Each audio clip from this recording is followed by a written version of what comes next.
Hello बच्चों, let's see this question and here this question say read the following source and answer the question that follow। आपको यहाँ पर ये source दिया है, आपको इसको रीड करना है। इसके बेस पे आपको यहाँ पर कुछ MCQ फॉर्म में क्वेश्चन दिए हुए हैं जो आपको सॉल्व करने हैं। तो पहले हम क्या करेंगे, हम अपने इस एक्सट्रैक्ट को पढ़ते हैं, इस सोर्स को पढ़ते हैं। चलिए स्टार्ट करते हैं।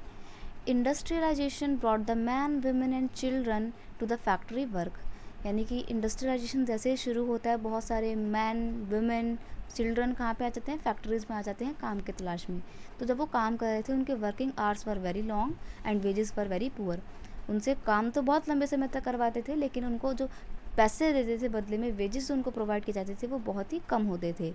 अनएम्प्लॉयमेंट वॉज कॉमन, बेरोजगारी बहुत ही कॉमन समस्या थी, particularly during the time of low demand for the industrial goods. और स्पेशली उस समय में जब इंडस्ट्रियल गुड्स की डिमांड बहुत ही कम हुआ करती थी।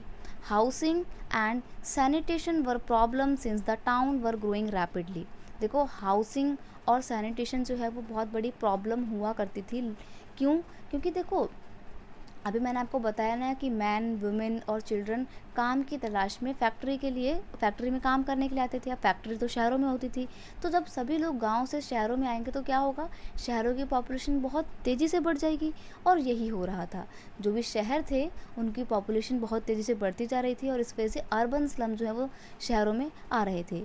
Liberals and radicals search for the solution of these issue. अभी जो प्रॉब्लम क्रिएट हो रही थी सैनिटेशन और हाउसिंग की, इस प्रॉब्लम का सॉल्यूशन निकालने की प्रयास किया लिबरल और रेडिकल्स ने। Almost all industry were the property of individual. सारी की सारी जो इंडस्ट्री थी उस टाइम पे, ऑलमोस्ट सारी की सारी इंडस्ट्री किसकी प्रॉपर्टी हुआ करती थी, इंडिविजुअल्स की, यानी कि प्राइवेट कंपनियां होती थी, नॉट गवर्नमेंट के द्वारा स्टार्ट की गई company. Liberals and radicals themselves were often property owner and employer. और कई बार कुछ लिबरल्स और रेडिकल्स क्या होते थे, प्रॉपर्टी के ओनर हुआ करते थे और एम्प्लॉयर भी हुआ करते थे, यानी कि वो लोगों को जॉब प्रोवाइड करते थे। Having made their wealth through the trade और industrial venture, they felt that such effort should be encourage. यानी कि उनको ऐसा लगता था कि क्योंकि इंडस्ट्री से बहुत ज़्यादा बेनिफिट मिल रहा है तो क्यों ना इंडस्ट्रियलाइजेशन को बढ़ावा दिया जाए। That it's benefit would be achieve if the workforce in the economy was healthy. अब वो जो सोच रहे थे कि इंडस्ट्रीज़ को बढ़ावा दिया जाए और इकोनॉमिकल ग्रोथ हो, तो ये सभी किया जा सकता था जब काम करने वाले वर्कर्स हेल्दी हों। क्योंकि अगर वो हेल्दी होंगे, एजुकेटेड होंगे, पढ़े लिखे होंगे, तो वो क्या करेंगे, अपना अच्छा से प्रोडक्शन कर पाएंगे और जब प्रोडक्शन अच्छी होगी तो कंपनी अच्छे से ग्रो कर पाएगी। Opposed to the privileges that old aristocrat had by birth, they firmly believe in the value of individual effort, labor and enterprises। और वो लोग ना एरिस्टोक्रेसी को मिले हुए जो बाय बर्थ कुछ स्पेशल प्रिविलेजेस थे, स्पेशल राइट थे, उनको अपोज करते थे और बोलते थे कि एक पर्टिकुलर पर्सन के इंडिविजुअल एफर्ट की वैल्यू की जानी चाहिए। If freedom of the individuals was ensure, if the people could labour and those with capital could operate without resistance, they believe that society would develop. वो कहते हैं कि अगर लेबर्स को उनके पसंद का काम दिया जाएगा, कैपिटल फ्लो होगा और जो रिस्ट्रिक्शन लगी हुई हैं वो हटा दी जाएंगी, तो एक कंट्री की, सोसाइटी का तो डेवलपमेंट होगा ही, साथ ही साथ उनकी इकोनॉमी भी विकसित होगी। Many working man and women who wanted change in the society in the world relied around liberals and radical group and parties in the early 19th century।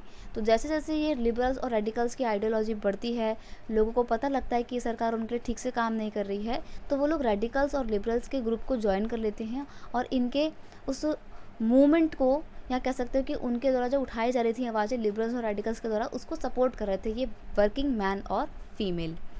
अब हमने यहाँ पर हमारा पूरा सोर्स पढ़ लिया, तो क्वेश्चन पे आते हैं। पहला क्वेश्चन है working hours were dash and wages were dash. तो वर्किंग आवर्स कैसे थे, तो हमने यहाँ पर पढ़ा था ना, working hours were often long and wages were poor. तो लॉन्ग एंड पुअर आपका आंसर है, यहाँ पर लॉन्ग एंड पुअर का ऑप्शन है ऑप्शन बी। तो आपको ऑप्शन बी पे टिक करना है, आपका करेक्ट आंसर है। क्वेश्चन 2 है unemployment was common particularly during this time of dash demand was industrial goods. देखो, अनएम्प्लॉयमेंट उस टाइम पे बहुत कॉमन होती थी जब इंडस्ट्रियल गुड्स की डिमांड बहुत कम होती थी। सही बात है, जब इंडस्ट्रीज़ की लोग डिमांड ही नहीं करेंगे तो लोग क्यों ही, जब लोग डिमांड नहीं कर रहे तो इंडस्ट्री के जो एम्प्लॉयर हैं या जो मालिक हैं वो क्यों अपनी इंडस्ट्री में प्रोडक्शन करवाएंगे जब उन्हें पता है कि कोई उनका सामान खरीदेगा ही नहीं।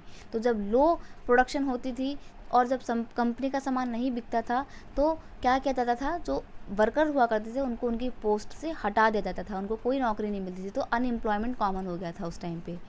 नेक्स्ट आपका क्या क्वेश्चन है, नेक्स्ट है dash themselves were often property owner and employ. कौन प्रॉपर्टी ओनर और एम्प्लॉयर हुआ करते थे, तो यहाँ पर हमने पढ़ा था ना almost radicals and liberals themselves were often property owner and employees. तो आप लिबरल्स और रेडिकल्स पे टिक करेंगे, लिबरल्स है, रेडिकल्स है, कंजर्वेटिव है, तो ये तो था ही नहीं। लिबरल्स और रेडिकल्स का ऑप्शन डी बिल्कुल सही है कि लिबरल्स और रेडिकल्स दोनों ही प्रॉपर्टी ओनर हुआ करते थे। नेक्स्ट क्वेश्चन है question 4, industrialisation brought man female women and children to. Industrialisation शुरू होने की वजह से जितने भी मैन और वुमेन थे वो कहाँ पर आ गए थे, वो आ गए थे फैक्ट्रीज़ में। यहाँ पे लिखा है ना industrialisation brought the man women and children to the factories, तो उनको फैक्ट्रीज तक लेकर आ गए थे। तो इस तरीके से हमने हमारा पूरा ये एक्सट्रैक्ट सॉल्व कर लिया। फिर भी एक बार हम आंसर लिख लेते हैं। फर्स्ट क्वेश्चन का आपका आंसर है ऑप्शन बी। सेकंड क्वेश्चन का आपका आंसर है again option B. Third question का आपका आंसर है ऑप्शन डी। और फोर्थ क्वेश्चन का आपका आंसर है ऑप्शन डी। तो 2 का बी है और 2 का डी है, ये आपके मैचिंग का आंसर है। I hope you understand it well. Best of luck.